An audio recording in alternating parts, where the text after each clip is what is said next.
Readers Entertainment Radio presents Booklights with your host, author Lisa Kessler.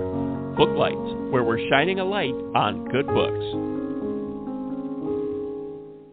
Hello, everyone. It's the first day of May 1st, May Day. I always think of Camelot, the lusty month of May. But here we go. We're heading into spring. Things are warming up, and things are warming up. You guys are going to love this segue. Things are warming up because today we have the author of Out of the Ashes on, which is about a, murder in a fire. And so anyway, see how I tied all that in? Anyway, I'm glad that you guys are here listening live, or if you're listening later. We have on today author Kara Thomas, and I can't wait for you to meet her. Lots of great stories. And if you haven't read her books yet, you're in for a big treat. I'll read her bio here so you can get to know her, and then we'll get chatting. So Kara Thomas is a part-time librarian and an unsolved mystery enthusiast who dreams of one day solving a cold case. She lives on Long Island with her husband, son, and rescue cat. She is the author of That Weekend, The Cheerleaders, Little Monsters, and The Darkest Corners. And her new book, which is out today, it's release day for Out of the Ashes. I did put a link to Kara's website right there on the Blog Talk site. So if you are listening live right now, you can click that and sign up for her newsletter. Even if you're listening later, you can do the same. Click on there, sign up for her newsletter, check out all her other books, and you can get connected on social media also. So I don't want to delay any longer. Are you there, Kara? Yes, thank you for having me. I'm so excited that you're here. So your book just came out today, but we were chatting earlier before the show that it was actually chosen to be early reads for Amazon, right? You want to tell everybody how that's been? Yeah, so Out of the Ashes was one of the few titles that Amazon selected this month to be basically available on ebook only for the entire month of April, even though the book, the physical copy in the book is officially not out until today. So basically, Amazon Prime members I did not know this, I do have a Prime membership, but I've never exercised this Prime perk. They're able to download one book every month completely for free with their Prime membership out of the Amazon's First Reads titles, and then the other books are all available for $1.99 a month ahead of their publication date. And, it's been really cool because, the book obviously is not officially out until today, but people have been reading it more or less for an entire month and leaving reviews. And I've been able to kind of see the early response ahead of time, whereas with my other books that came out, it's maybe it would go out to a handful of reviewers, a couple reviews would trickle in before publication, but you don't really know what the response to the book is going to be until the book is actually out. So it was a kind of bit of an opposite experience this time, and it's been really, really neat. That's so cool. Well, for the people who haven't early read it and they can get it today, do you want to tell them a little bit about the book and why they should grab a copy?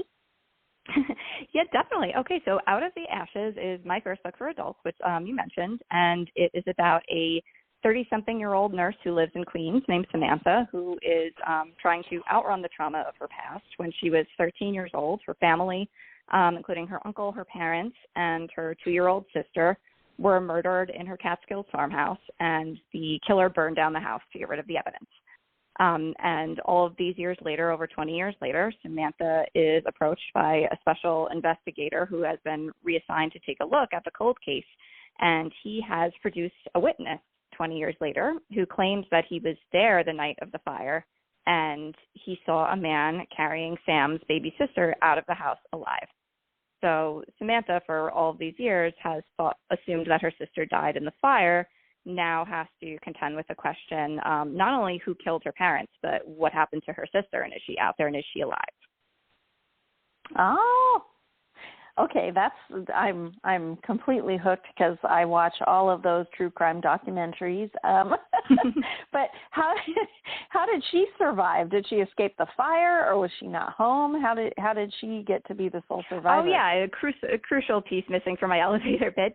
She was sleeping over a friend's house while her family was killed. Gotcha. Okay, that was a well-timed slumber party. Yes.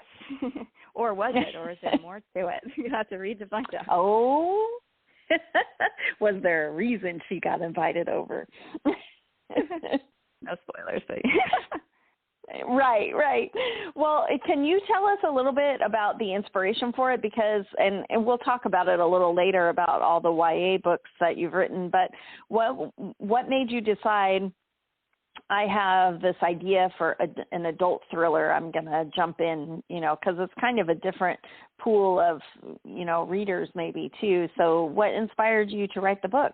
Did you watch a true crime documentary? Oh, yes, absolutely.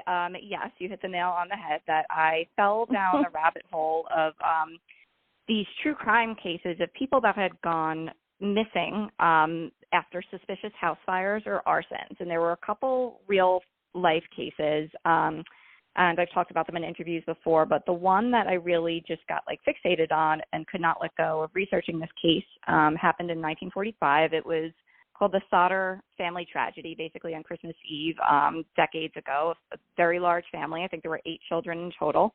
The house burned down. Some of the children escaped, but the parents and most of the children did not make it out of the house. But it wasn't until days later, when the investigators were picking through the wreckage, was that they realized that they could not find the remains of 5 of the children who were in the house that night. So for decades, the surviving family members were not able to get any closure. They had to wonder were their siblings kidnapped by whoever set the fire to the house? Was it suspicious? Was it just that it was 1945? The technology was not there to find the remains, maybe in a basement for a very bad house fire of 5 children. But that was how the character of Sam kind of came into my head. Kind of these torturous questions about how do you move on and grieve a family member who not only is not just missing or dead, but they're really neither. There's this big question mark over that. And then the reason that I always knew that this book needed to be for an adult audience. I never really I was writing YA at the time. I was contracted to write some more YA mysteries. And then I had this idea, and the simplest thing could have been well, maybe there's a way that I could make this a YA book to fulfill my contract. Readers are waiting for another book. But I knew that this character of Samantha, that this was a story that needed to be told over decades, and how she dealt with I basically wanted to answer the question of who Samantha became as an adult after this tragedy had occurred decades earlier in her life. So much of YA is coming of age and how experiences shape people, but I wanted to continue on that journey and just pick up with a character 20 years later and see where she wound up, and answer the questions can you ever really move on from a tragedy like that, especially when there are no answers. So this was back in 2014 that I first had this idea, and I always just had to focus on my YA novels because those are the ones I was being paid to write. But it wasn't until last year when I really just felt a little bit burned out writing YA. I had written 4 books in a short span of time, all with teenage characters, and I just thought, I think now is the time to just take a little break from YA and write that idea that has not let go of me for all these years. Oh, I love that. And when you made this, this crossover, I've never written a YA myself, so I'm not sure about, the content and the word choices and all that. Was all that different for you? Was it interesting to make that shift? It wasn't in terms of content. I mean, there are certain things. I think today's YA especially, and then mysteries and the contemporary thrillers, the type of book that I was writing, it's in service of being realistic. I always tried to portray how teens actually talk, and if you've spent some time with teenagers, it can be a cesspool with the way they talk. So I never really I was always aware that there would be gatekeepers, and maybe if I used a little too much of a certain word in a YA book, it might not make it onto certain state reading lists or be in certain libraries. But it never bothered me enough to censor myself, and it was never really. Now that Out of the Ashes has been unofficially out for over a month, and I peek at reviews occasionally, there are more complaints about the language in Out of the Ashes, my book for adults, than I've ever gotten in my book from my book from teens. Interestingly, yeah. Wow! Oh my gosh. Yes. So that I found interesting. And just in terms of not so much content, but I think really what it comes down to is the perspective of the character was the biggest difference writing for me. And if anything, I found it a little bit easier for the first time to write a character that is closer in age to the age that I am. I mean, I am Right. a 30-something-year-old woman. It's been a really long time since I've been in high school. That perspective and that world was feeling a little foreign to me at a time. So overall, I think in a lot of ways, it was a lot more challenging to write the YA novel I'm working on simultaneously than it was to write Out of the Ashes. Out of the Ashes was a little bit more freeing because I wasn't really concerned with things like, well, does this sound like a realistic high schooler? Does a high schooler really have time to be solving murders after school or on the weekend? Right. Right. Yeah. And also, you know, part of the teenage high school experience is all that angst. Everything is so, you know, magnified that, oh my gosh, my whole entire life is ruined. And if you age up to a 30-year-old woman who's a nurse, you know, she's seen things. So, you know, probably tiny little things aren't going to be the end of the world. Yes, exactly. A little less angst, maybe. Yeah. So even when you were writing YA, they were thrillers. So I got to ask, you know, are there other genres you want to tap into someday? Do you have little ideas hidden, or why is it always thrillers? What attracts you? I think I've thought about this question so many times and why I'm drawn to not only like writing mysteries and thrillers, but why like crime is just so fascinating to me, and why I spend all this time on like Reddit unresolved mysteries trying to work out these like old cold cases for myself. And I think I just always, when I was a kid, I gravitated towards this dark stuff. I mean, I was an only child. I had to do a lot of entertaining myself, and sometimes that meant like, oh, okay, mom and dad are watching Dateline. I guess I'll watch Dateline with them on Friday night. And I think just developing like such a curiosity for crime stories, and that's why I gravitated towards them as a writer when I got older. But I do also, I love thrillers and mystery stories that do have more of a speculative bent. Like one of my favorite shows of all time is Fringe.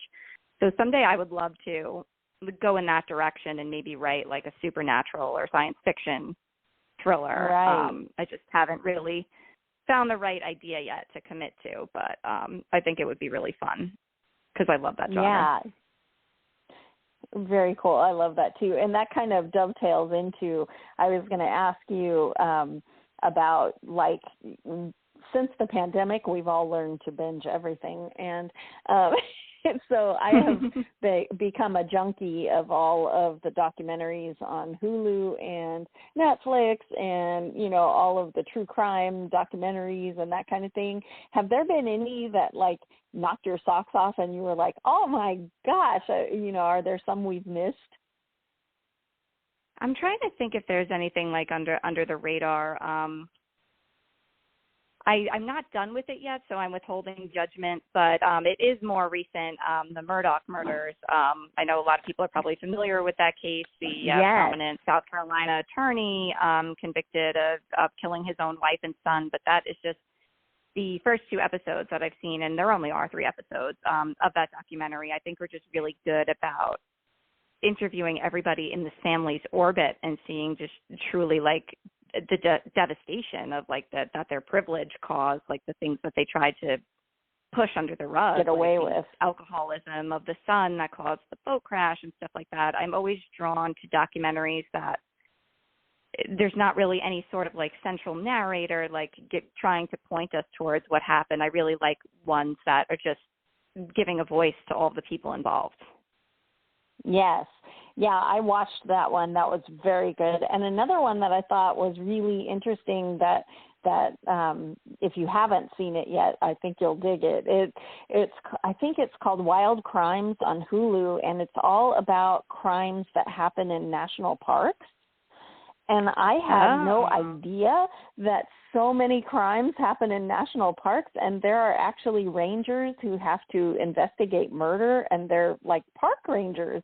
And there's so many unsolved cases because they find, parts of people and nobody can, track them down. And they talk about how some people, run away and they'll go to a national park and, live off the land. And so it's hard to tell, was it a murder or did they meet a wild animal?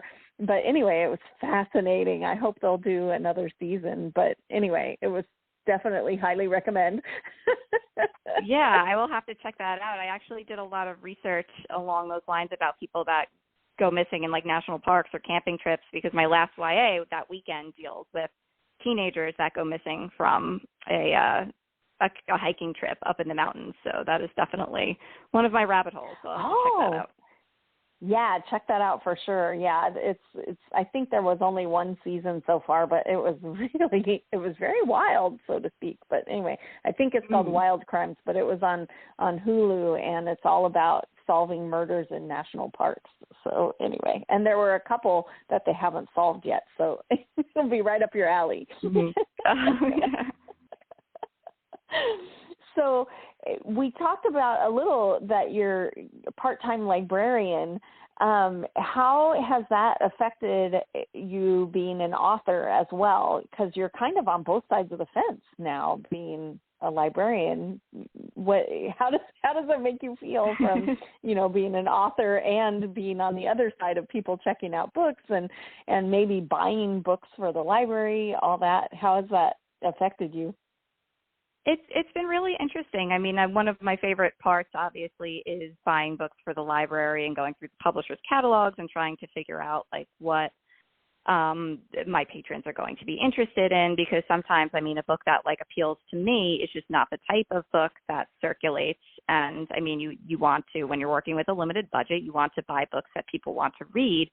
But it's also the way that the market is and the way that books are taking off now. Like, you really experience people coming in and they're asking for the same 3 books that they have heard of on TikTok by like the same 3 biggest authors. So it can be very frustrating as an author in some ways to see that, like, there are just so many books, great books out there that people are just not aware of because they haven't heard of it. And like, in my capacity as a librarian, like, sometimes people will ask for a similar book if they can't get the TikTok famous book. Like, most of the time they'll be like, oh, okay, I'll just put a hold on it and I'll wait for it when it comes in. But then other times you're able to actually recommend similar books by similar authors that maybe are not as in demand. And that's really, like, I think why most of us got into the job.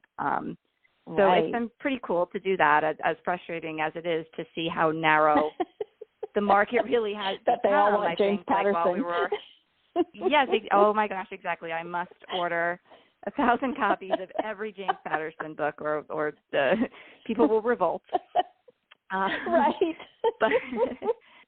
But even just from a creative standpoint, I mean, I wrote full time for 10 years right out of college. I was very lucky to be able to make it work. And in the height of things, like, I just realized the effect that writing full time and basically being in isolation and not getting to talk to other people often was having, not on just like my mental health, but on my work. It was pretty difficult to write a conversation between 2 people when I hadn't like had a real conversation with a person other than like my husband or my cat in weeks, because it's just that was the nature of my job in writing full time. I think, like, the view of a full-time author, a lot of people think that, like, you're constantly like talking to your editor or your agent, and there's stretches where you just don't talk to people for a while because you're working on your next novel. Right. So that was why I made the decision to go back to library school and eventually work in a public library, because I was just craving that, like, interaction and being out in the world again, because I was just feeling very like the creative well was dry and I had nothing to talk about. Right. Well, and when you are working in the library, I'm asking because I'm not really sure, but do libraries also try to find local authors and like carry their books? Do you have a local author section? Is there a way for you to show your patrons, who's writing, who's from our same area kind of thing?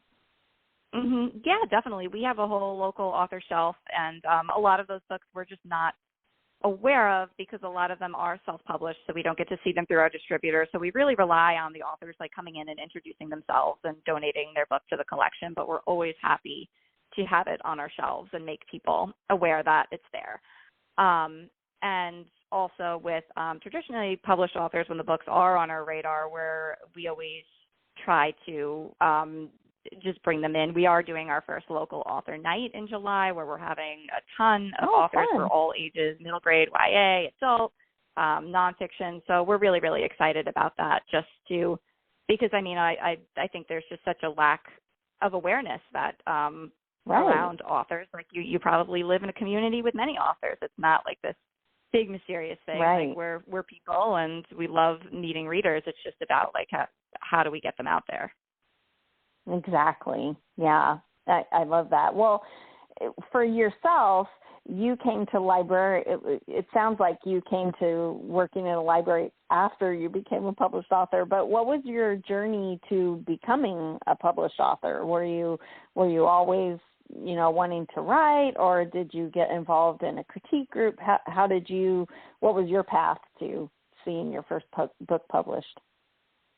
I always loved to write fiction. I never, ever considered it as a viable career path, mostly because I had people like my father to keep me grounded and say stuff like, you have to study something practical in college. You have a better chance of being struck by lightning than being a published author.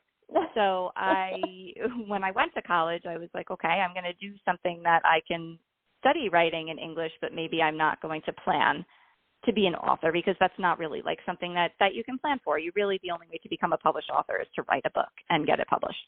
And that was something that kind of like clicked for me in my first year of college, when I was kind of like miserable. Like I thought I was going to be a lawyer. I thought that my strong writing skills, like I could really like monetize that like with this good solid career. And I was just not happy. I realized that I really liked writing fiction. So I sat down and I wrote my first book, and it was awful. It was terrible. It did not get me a literary agent or a book deal, even though I tried. But, I put myself out there. I learned a lot from it. I learned that the next time I wrote a book, I actually need to, like, revise it and edit it and have other people read it before I send it off to try to get it published. The book that wound up being published by a major publisher, I sold that book right before I graduated in 2012. And everything kind of worked out great, because at the time I had switched to studying to become an English teacher. And in 2012, there was like the worst teaching crisis in New York State in years, and there were just absolutely no jobs.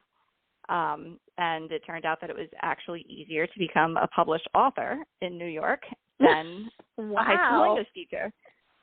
Wow. The stars aligned. You were meant to be a published author. The universe said, no teaching jobs. Publish that book. Probably good, because real life teenagers actually do scare me a little bit. Well, I wanted to ask too about, because I write a lot of series, and I was looking at your books on your website, and it looked like most of them are standalone. Have you written a series? Is that something that you want to do, or? Yeah, so my very first book, Prep School Confidential, was the first book in a 3-book series. I wrote that under the pen name Kara Taylor, and that was so that was my first foray into publishing young adult fiction, and I really enjoyed writing a series. It's so fun getting to, like, once you're done with the book, the characters can stick with you, and you can kind of have like more plans for them. Like, okay, what are they going to get up to next?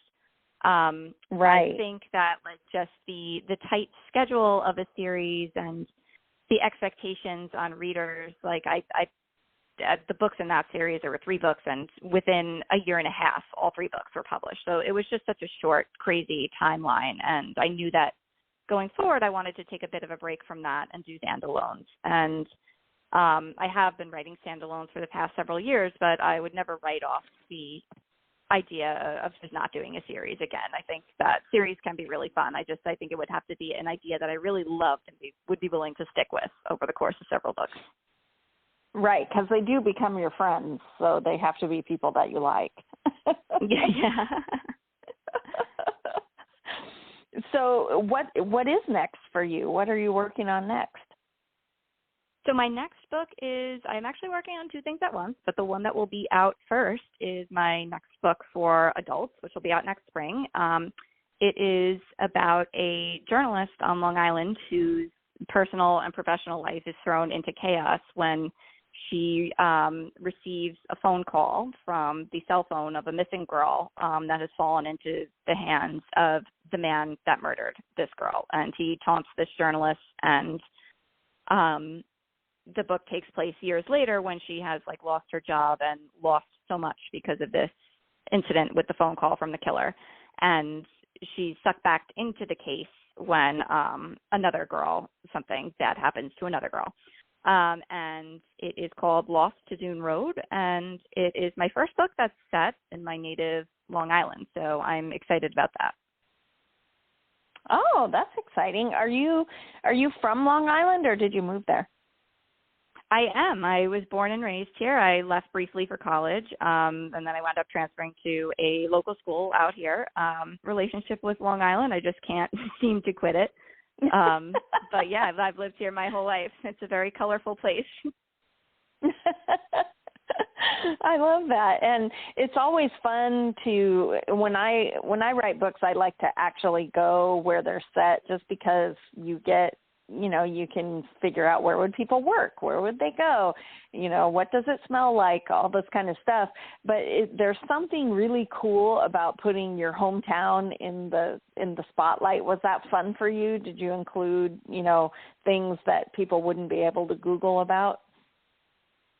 Yeah, I mean, it was nerve-wracking. So I set the book in like a fictional town on Long Island just so people wouldn't be like, oh, you got the details of that wrong, because then I could just be like, well, right. It's a made-up town. It's not supposed to be completely factually accurate. But one of the locations on Long Island that factors prominently into the book is Dune Road in the Hamptons, which is a real place where real people live.